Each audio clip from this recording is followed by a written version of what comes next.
Hi all, welcome back to our channel.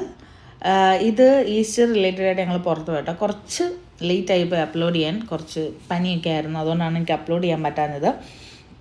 ഇതിവിടെ ഉള്ള ഒരു MRയുടെ ഒരു ബ്രാഞ്ച് കേട്ടോ. പല ബ്രാഞ്ചസ് ഉണ്ട് ഇവിടെ. എനിക്ക് ഇവിടുത്തെ ഫുഡൊക്കെ ഭയങ്കര ഇഷ്ടമാണ്. ഇവിടുത്തെ ഫിഷ് മാംഗോ കറി എൻ്റെ ഏറ്റവും ഫേവറേറ്റ്. അപ്പം നിങ്ങൾക്ക് ഇപ്പോൾ കുറേ വീഡിയോസിൽ നിന്ന് മനസ്സിലായിട്ടുണ്ടാവും, ഞങ്ങൾക്ക് ഫുഡ് തപ്പിപ്പോയി കഴിക്കുന്ന ആൾക്കാരാണ്. ഇത് ടോണിയുടെ സിസ്റ്ററും ഫാമിലി ഇവിടെ സെറ്റിൽഡ് ആണ്.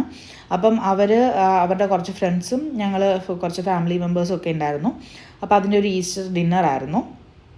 അപ്പോൾ ഞങ്ങൾ പോയത് ഇവിടെ ഉള്ളൊരു MRA ബ്രാഞ്ചിലാണ്. ഇപ്പം മിക്ക ഖത്തറിലെ MRയുടെ ബ്രാഞ്ചസിലും ഇങ്ങനെ ഉപ്പിലിട്ടതും ചെത്തൈസും ഒക്കെ ആയിട്ട് ഇങ്ങനെ സ്റ്റോൾസ് പോലെ സെറ്റ് ചെയ്തിട്ടുണ്ട്. നമ്മുടെ നാട്ടിലൊരു നൊസ്റ്റാൾജിയ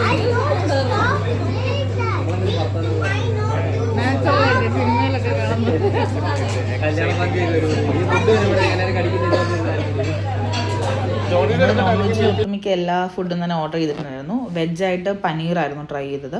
സ്റ്റാർട്ടേഴ്സായിട്ട് മറ്റേ ചിക്കൻ ലോലിപോപ്പ്. ഞാൻ ചിലപ്പോൾ പേര് വിട്ടുപോകും, അങ്ങനെ എനിക്ക് പറഞ്ഞുകൊണ്ടിരിക്കുന്നതിനിടയ്ക്ക് എനിക്ക് പേര് തെറ്റിപ്പോകും. ഞങ്ങൾ ഇവിടെ വരുമ്പോൾ നമുക്ക് ഏറ്റവും കൂടുതൽ മിസ് ചെയ്യുന്നത് ഇങ്ങനെ കുറേ ആൾക്കാരൊക്കെ കൂടി ഇരുന്ന് ഫുഡൊക്കെ കഴിക്കാൻ പുറത്തൊക്കെ പോകുന്നതാണ് മിസ് ചെയ്യുന്നത്. നമ്മുടെ നാട്ടിലൊക്കെ ഈസ്റ്റർ വരുമ്പോൾ ഫാമിലി ഫുൾ ഒരുമിച്ചാണല്ലോ. എനിക്കിവിടെ ഏറ്റവും മിസ് ചെയ്യുന്നത് അങ്ങനെ ഫാമിലി ആയിട്ടുള്ള ഒരു ഗ്രൂപ്പ് ഗെറ്റ് ടുഗദർ പോലുള്ള സംഭവമൊക്കെ എനിക്കിവിടെ മിസ് ചെയ്യുന്നത്. പക്ഷെ കുഴപ്പമില്ല, നമ്മളിപ്പം വെക്കേഷനൊക്കെ അടുക്കാറായി, നമ്മൾ ഉടനെ പോവും. നാട്ടിൽ പോയ അടിപൊളി വ്ളോഗ്സൊക്കെ എപ്പോഴും വരും. ഞാൻ ട്രൈ ചെയ്തത് അപ്പവും ബീഫ് കറി, പനീർ, പിന്നെ ബീഫ് റോസ്റ്റും ഫിഷ് മാംഗോ കറിയായിരുന്നു. പിന്നെ നൂൽ പൊറോട്ട ഉണ്ടായിരുന്നു, ഞാൻ അതും ട്രൈ ചെയ്തു. എനിക്കതും ഇവിടുത്തെ ഇഷ്ടമാണ്. എനിക്കിവിടുത്തെ ഏറ്റവും ഫേവറേറ്റ് ഞാൻ പറഞ്ഞില്ലേ ഫിഷ് മാംഗോ കറിയാണ്. ഇത്തവണ ഫിഷ് മാംഗോ കറിക്ക് നല്ല പഴുത്ത മാങ്ങ കിട്ടി. എനിക്കത് ഭയങ്കര ഇഷ്ടപ്പെട്ടായിരുന്നു. പിന്നെ എല്ലാവരും കഴിച്ചു, പിള്ളേരൊക്കെ നന്നായിട്ട് എൻജോയ് ചെയ്യുന്നുണ്ടായിരുന്നു. നല്ല രസമുണ്ടായിരുന്നു. ഗ്രൂപ്പായിട്ട് ഇങ്ങനെ പോയിട്ട് ഒരുപാട് പേരൊക്കെ ആയിട്ട് നല്ല രസമായിരുന്നു. ഇതായിരുന്നു ഇവിടുത്തെ നൂൽ പൊറോട്ട, നല്ല ലെയേർഡ് ആയിട്ടുള്ള പൊറോട്ടയാണ്. എല്ലാം കഴിഞ്ഞൊരു ചായയും കുടിച്ച് വയറ് ഫുള്ളായി. അത് കഴിഞ്ഞപ്പോൾ ഞങ്ങൾ ഇനി പുറത്ത് പോകുമ്പം മറ്റേ ഉപ്പിലിട്ടതൊക്കെ ട്രൈ ചെയ്യണമെന്ന് പറഞ്ഞിരിക്കുകയായിരുന്നു. ഫ്രണ്ടിൽ ആ സ്റ്റോളൊക്കെ ഇടുമ്പോൾ നമുക്ക് നാട്ടിലെ ഒരു വൈബായിരുന്നു. പിന്നെ പുറത്തിറങ്ങിയപ്പം ഞാൻ ഇറങ്ങി ബില്ലിൻ്റെ സെക്ഷനിൽ അവിടെ കുറേ പിക്കിൾസ് അവർ വെച്ചിട്ടുണ്ടായിരുന്നു, അവർ MRയുടെ ബ്രാൻഡിൻ്റെ.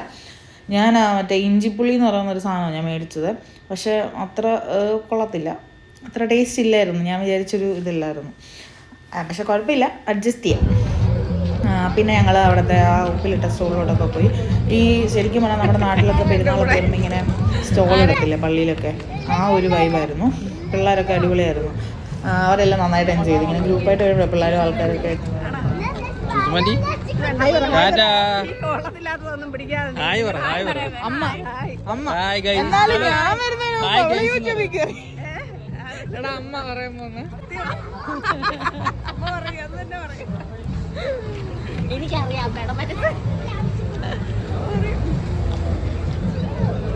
എല്ലാവർക്കും ധോണിയുടെ ചേച്ചിയും ഫാമിലിയും. പിന്നെ ഇപ്പം ധോണിയുടെ അമ്മയുടെ ഭയങ്കര വൈബാട്ടോ ധോണിയുടെ വീട്ടുകാർ. നമുക്ക് നാട്ടിൽ വെക്കേഷൻ പോകുമ്പോൾ എല്ലാവരും ഞാൻ കാണിച്ചു തരാം. നാട്ടിൽ ചെല്ലുമ്പോൾ കുറേ വ്ളോഗ്സ് പ്ലാൻ ചെയ്തിട്ടുണ്ട്. ഇവിടെ അധികം എനിക്ക് വീഡിയോ എടുക്കാനുള്ളൊരു അവസരമില്ല. നാട്ടിൽ പോകുമ്പോൾ നമ്മളെല്ലാം സെറ്റാക്കും. എന്തായാലും അതുവരെ നിങ്ങൾ കൂടെ തന്നെ ഉണ്ടാവുക. നാട്ടിലുള്ള വീഡിയോസ് നിങ്ങൾ ചെല്ലുമ്പോൾ ഇപ്പം ഇപ്പോഴേ നിങ്ങൾ സജസ്റ്റ് ചെയ്തു എന്തൊക്കെ ടൈപ്പ് കണ്ടൻസ് ആണ് നിങ്ങൾക്ക് ഇഷ്ടം, അതനുസരിച്ച് ഞാൻ പ്ലാൻ ചെയ്തു. അപ്പോൾ ഞങ്ങൾ ഉപ്പിലിട്ടത് ട്രൈ ചെയ്യാൻ പോയി.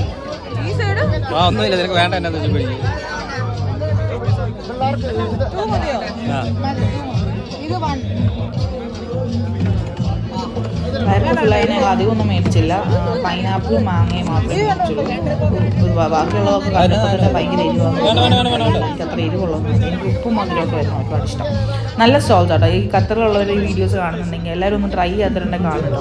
അവിടെ ചെത്തൈസ്, നമ്മുടെ കോഴിക്കോട് കിട്ടുന്ന കുറേ ഐറ്റംസ് ഇല്ലേ, അതിൻ്റെയൊക്കെ സ്റ്റോൾസ് പോലെ ഫീൽ ചെയ്യുന്നൊരു, അത്രയില്ല എന്നാലും നിങ്ങൾക്കൊക്കെ ട്രൈ ചെയ്യാൻ പറ്റുന്ന സ്ഥലമാണ്.